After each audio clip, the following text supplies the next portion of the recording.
Ya, Assalamualaikum warahmatullahi wabarakatuh dan salam sejahtera hadirin sekalian. Bertemu kita kembali buat bicara santai. Jadi hari ini kita akan membicarakan skema tata cara pembentukan istilah. Hari ini ada dua jejaka kita yang menuntut di IPG Kampus Ipoh. Yang seorang ni bernama Muhammad Syafiq bin Za'bar. Dan saya Wan Muhammad Aiman. Okay. Kamu sihat? Alhamdulillah saya sihat. Sihat, alhamdulillah. Okey. Baik. Jadi pembentukan istilah ini menggunakan skema tata cara pembentukan istilah Melayu. Ini terdapat 3 kategori, iaitu kategori yang pertama, kategori kata bahasa Melayu yang lazim dan tidak lazim, kata bahasa serumpun yang lazim dan tidak lazim, dan kata bahasa Inggeris dan bahasa asing yang lain. Jadi saya ingin berkongsi sedikit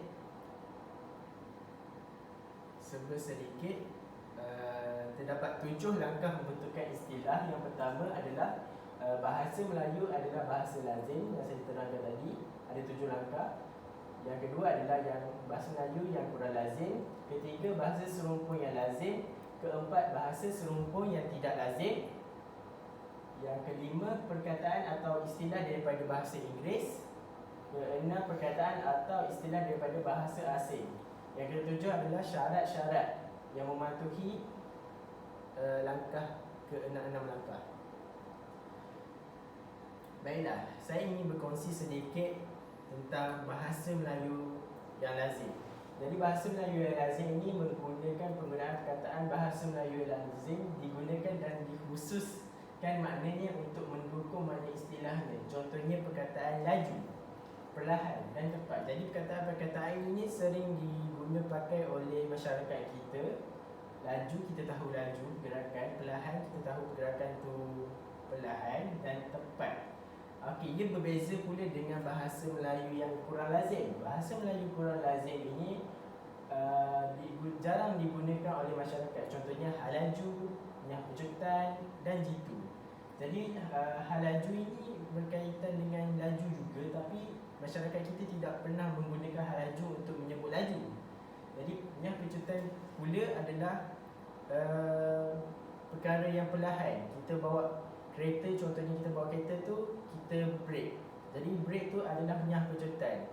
Tapi kita tak sebut, masyarakat kita tidak sebut nyahpujutatan, kita sebut perlahankan kenderaan.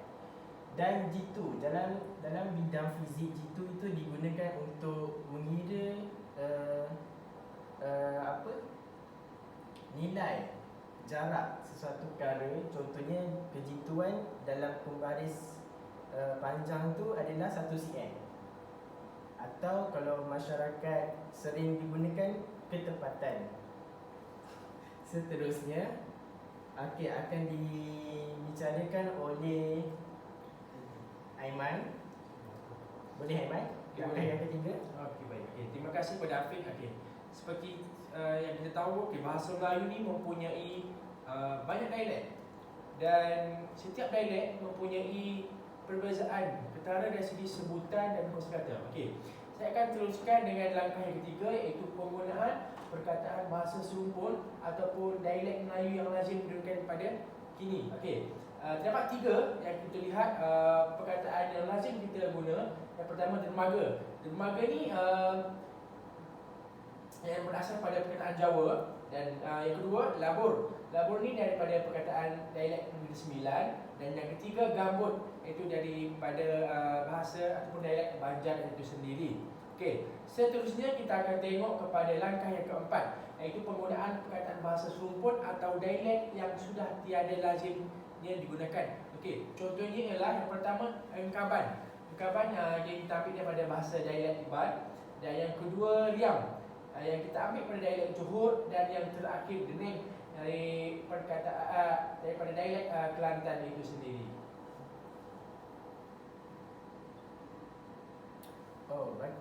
Bagus penerangan yang diberikan oleh Aiman. Jadi seterusnya boleh saya dengar daripada penerangan daripada Syafiq untuk langkah yang kelima dan yang keenam bagi tata cara pembentukan istilah. Silakan. Terima kasih saudara. Baiklah, kita lihat kepada langkah seterusnya, iaitu langkah yang kelima. Langkah kelima ni apa dia? Perkataan atau istilah daripada bahasa Inggeris yang memiliki ejaan yang berbeza namun maknanya yang sama. Misalnya kita dapat lihat di sini bahasa Melayu dan bahasa Inggeris. Bahasa Melayu terdiri daripada perkataan tisu dan bahasa Inggeris juga perkataan tisu, tetapi memiliki perbezaan dari sudut ejaan. Seterusnya sel yang merujuk kepada huruf SEL, sebutan sel, dan bahasa Inggeris CELL dan merujuk kepada sebutan sel juga. Dan seterusnya perkataan demokrasi yang disebut juga demokrasi. Jadi kita lihat di sini, saya mengkategorikan kepada 3 kategori, iaitu tisu. Tisu ni apa dia? Tisu ni suatu benda yang kita boleh pegang, kan? Apabila kita merujuk kepada sesuatu, maka saya lihat kepada pendekatan yang saya gunakan. Yang kedua, misalnya pendekatan melalui subjek sign. Sel, sebagaimana kita tahu, sel digunakan sebagai contoh dalam biological. Dan seterusnya perkataan demokrasi yang terlibat secara langsung dalam sudut pemerintahan sebuah negara. Dan jika kita lihat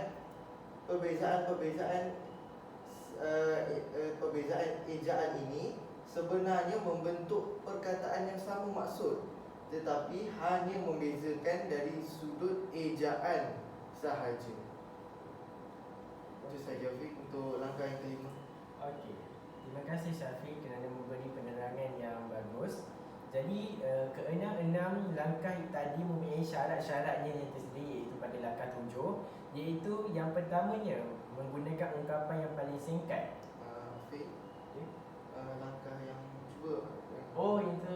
Okey, maafkan saya. Baiklah.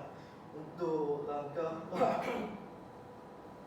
langkah yang keenam, kita lihat langkah yang keenam ini perkataan atau istilah daripada bahasa asing, iaitu ungkapan bahasa asing tertentu yang sebutan dan ejaannya kekal dalam semua bahasa, digunakan juga dalam bahasa Melayu dengan syarat diberi garis bawah atau dicetak sending. Baiklah, saya menetapkan bahawa 3 bahasa, iaitu bahasa Melayu, bahasa Inggeris dan bahasa Filipina. Baiklah, perkataan bona fide yang digunakan juga untuk bahasa Inggeris dan bahasa Filipina. Bona fide ini membawa maksud kepada suatu perkara ataupun suatu niat murni yang baik yang perlu kita lakukan. Tetapi istilah khusus untuk bona fide ini kita sendiri gunakan untuk pelbagai bahasa di negara lain. Untuk contoh yang kedua, esprit de corps, dan digunakan untuk bahasa Inggeris dan juga bahasa Filipina. Kenapa pendekatan ataupun istilah ini digunakan? Kerana tidak ada maksud yang tersendiri, yang mana bahasa Melayu merujuk juga kepada maksud semangat ataupun spirit, ataupun semangat kebanggaan merujuk kepada sesuatu kumpulan, iaitu dia bangga akan kumpulan dia. Merujuk kepada bahasa Inggeris juga merujuk kepada semangat, dan Filipina juga merujuk kepada semangat. Jadi pendekatan ataupun istilah-istilah yang digunakan ini sebenarnya merujuk kepada satu maksud yang kita guna pakai untuk ketiga-tiga bahasa. Itu saja. Okey, bagus Syafiq. Terima kasih kerana memberi penerangan. Jadi keenam langkah tadi mempunyai syarat-syaratnya tersendiri. Jadi yang pertama, syarat yang pertama adalah ungkapan yang paling singkat. Jadi ungkapan yang paling singkat ini adalah kata atau frasa hendaklah paling ringkas antara pilihan yang ada dan mempunyai rujukan yang sama. Contohnya rumah sakit. Rumah sakit ini membawa maksud hospital sebenarnya, tetapi kata yang dipilih juga perlulah tepat memberi makna konsep, proses, keadaan dan ciri yang dimasukkan. Yang seterusnya, syarat yang kedua, iaitu ungkapan yang maknanya tidak menyimpang. Jadi maknanya di sini kata atau frasa yang dipilih sebagai istilah mestilah tepat untuk mengungkapkan konsep yang dimasukkan dan stabil dari segi makna dalam bidang itu. Contohnya perkataan halaju, nyangkucutan. Jadi perkataan-perkataan ini hanya khusus untuk bidang fizik sahaja. Okey, seterusnya boleh Aiman jelaskan syarat yang ketiga dan keempat mengenai syarat pembentukan istilah. Silakan Aiman. Okey, kita pergi pada syarat yang ketiga, itu ungkapan yang tidak berkonotasi buruk. Kita lihat pada tadi, kata atau frasa mempunyai konotasi yang baik, iaitu kata yang tidak berbau lucah atau boleh membawa kepada influensi buruk dari segi agama dan norma suku kaum dan hubungan antarabangsa. Contohnya kita tengok tadi ada perkataan meriam yang membawa maksud air terjun, iaitu kita ambil daripada dialek Johor. Meriam ni kita tengok tidak membawa berkonotasi buruk. Jadi tidak menyentuh dalam segi agama, suku kaum ataupun hubungan antarabangsa. Dan yang keempat pula syarat inilah dari segi ungkapannya sedap didengar. Jadi kata atau frasa mestilah tidak mesti memiliki bunyi yang sedap dan mempunyai ciri-ciri keindahan bunyinya. Contohnya dermaga. Dermaga ni bermaksud tembok batu yang sebagai penahan ombak, yang kita ambil ada berasal daripada dialek Jawa.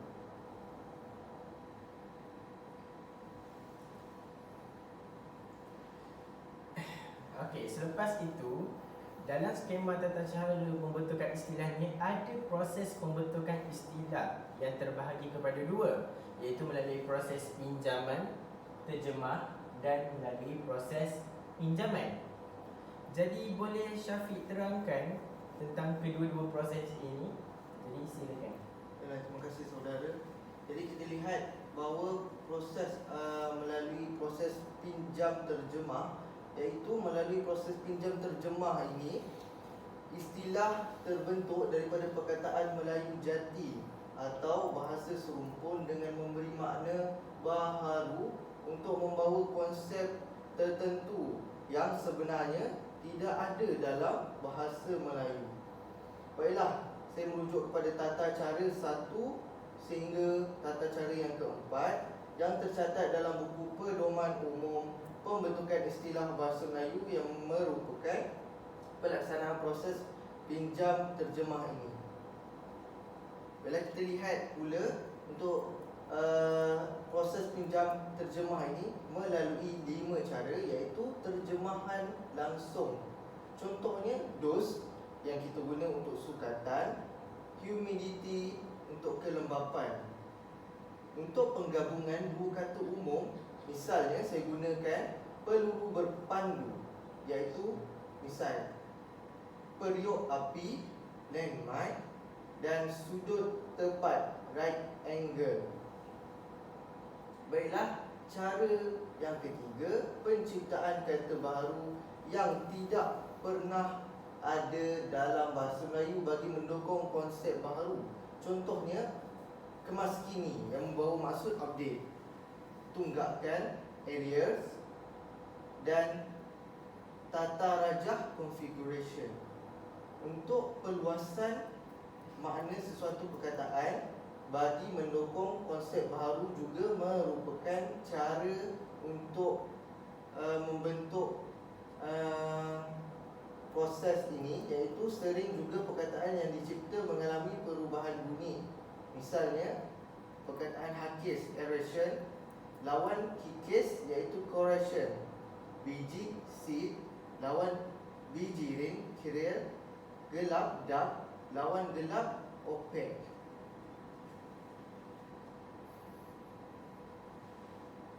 Baiklah,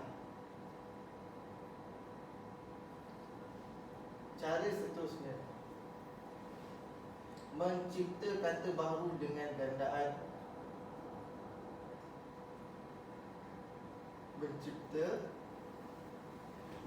Kata baharu dengan keadaan separa. Maafkan saya. Jejari iaitu radius, kekisi lattice, cecair liquid. Baiklah, kita pergi kepada proses pinjaman. Melalui proses pinjaman, cara pembentukan kata adalah dengan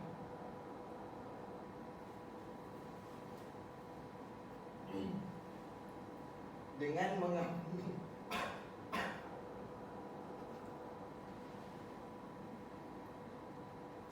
melalui proses pinjaman.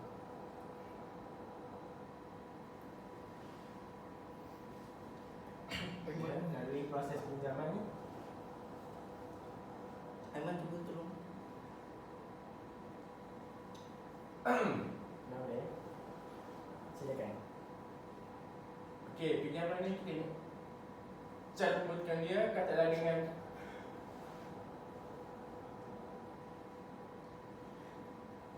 Okey, baik, saya teruskan. Melalui proses pinjaman ini, cara pembentukan kata adalah dengan mengambil istilah daripada bahasa asalnya dan menyesuaikan dibuat pada bahagian bunyi dan ejaan. Okey, teruskan Syafiq. Silakan. Baiklah, untuk pengambilan dengan perubahan atau penyesuaian ejaan seperti biologi dan disebut sebagai biologi, kinetik disebut sebagai kinetik, cuma berbeza dari sudut ejaan sahaja. Untuk pengambilan tanpa perubahan ejaan, misalnya audit, bonus dan standard, ejaannya tetap sama dan membawa maksud yang sama. Baiklah, itu sahaja daripada kumpulan kami. Sekian, terima kasih. Afiq. Okey, terima kasih. Terima kasih. Jadi saya dapat rumuskan di sini bahawa terdapat 7 langkah dalam skema tata cara pembentukan istilah, termasuk syarat yang melakukan pembentukan istilah tersebut. Bahasa Melayu yang lazim, yang pertama. Bahasa Melayu yang kurang lazim, yang ketiga. Bahasa serumpun yang lazim, bahasa serumpun yang tidak lazim, perkataan atau istilah daripada bahasa Inggeris.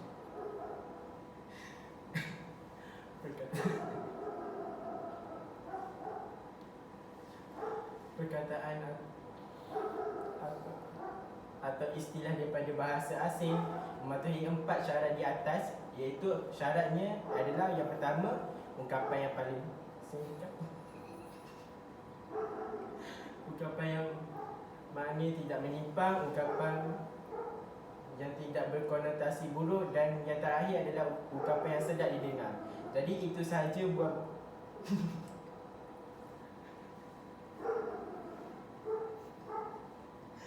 Jadi itu sahaja perbualan bicara kita hari ini. Jadi kita jumpa lagi pada lain masa. Assalamualaikum warahmatullahi wabarakatuh.